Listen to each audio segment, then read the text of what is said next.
inta badan waxaa laga hadlaa dhibaatooyinka iyo tacadiyada loo geysto Soomaalida iyo ajaanibta kale ee ku nool wadankan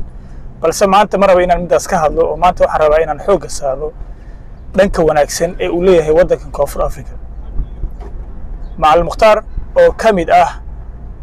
dhalinyarada sida weyn looga yaqaan magaalada Cape Town gaar ahaan xaafadda Soomaalida ee Belfel ayaa barnaamijkan igala qayb qaadan doono asaga ayaana ka wareysan doonaa xaalada ku saabsan wadankan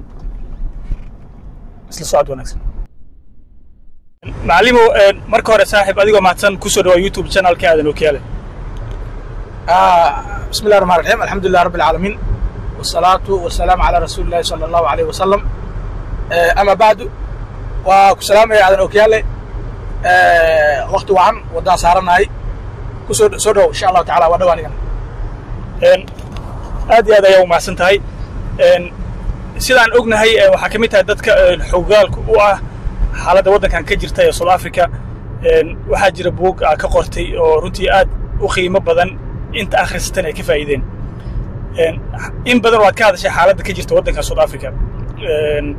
buugaas oo dheef iyo maxaa la yiraahdaa ka hadlay macnaha wanaag iyo xumaan ka hadlay laakiin maanta waxaan rabnaa dhanka wanaagsan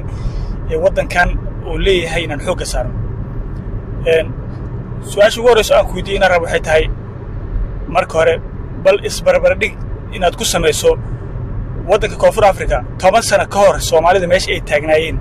iyo maanta isbedel noocee ah ayaa dareemi lahayd adiga ahaan